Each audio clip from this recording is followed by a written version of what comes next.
বিভিন্ন city corporation দলীয় লোকদের প্রশাসক হিসেবে নিয়োগ দেওয়ায় ঘটনায় তীব্র নিন্দা জানিয়েছে এনসিপি। দলটির মুখপাত্র আসিফ মাহমুদ সজীব ভুঁইয়া সংবাদ সম্মেলনে বলেন, এইসব নিয়োগ প্রক্রিয়া স্বচ্ছতা ঘাটতি রয়েছে।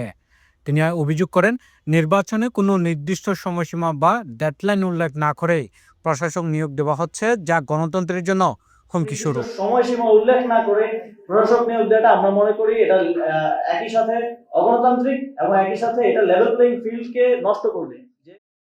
আসিফ মাহমুদ সজীব ভুঁইয়া আরও বলেন, যে নতুন বাংলাদেশের কথা বলা হচ্ছে সেখানে এই ধরনের দলীয় নিয়োগ গ্রহণযোগ্য নয়। দ্রুত স্থানীয় সরকার নির্বাচন আয়োজন করা জরুরি বলে মন্তব্য করেন তিনি। একই সঙ্গে সরকারের পক্ষ থেকে অবিলম্বে একটি স্পষ্ট ও নির্ভরযোগ্য নির্বাচনী রোডম্যাপ ঘোষণার দাবি জানান এনসিপি এর মুখপাত্র। গত 22 ফেব্রুয়ারি স্থানীয় সরকার, পল্লী উন্নয়ন ও সমবায় মন্ত্রণালয়ে স্থানীয় সরকার বিভাগ থেকে 6টি সিটি কর্পোরেশন প্রশাসক নিয়োগ দিয়ে একটি প্রজ্ঞাপন জারি করা হয়।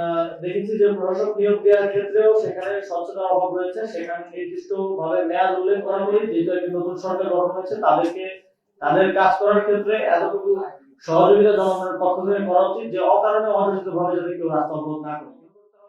প্রজ্ঞাপন অনুযায়ী ঢাকা দক্ষিণ, ঢাকা উত্তর, খুলনা, সিলেট, নারায়ণগঞ্জ ও গাজীপুর সিটি কর্পোরেশনে মোট 6 জন প্রশাসক নিয়োগ দেওয়া হয়েছে। এই নিয়োগকে কেন্দ্র করে রাজনৈতিক অঙ্গনে শুরু হয়েছে আলোচনা ও সমালোচনা। বিরোধী দলগুলোর অভিযোগ, নির্বাচনী জনপ্রতিনিধি না রেখে প্রশাসক নিয়োগ স্থানীয় সরকার ব্যবস্থাকে দুর্বল করেছে এবং গণতন্ত্রের প্রক্রিয়াকে প্রশ্নবিদ্ধ করেছে। সুব্রত সংখ্যা, কাগজে খবরপত্র, ঢাকা।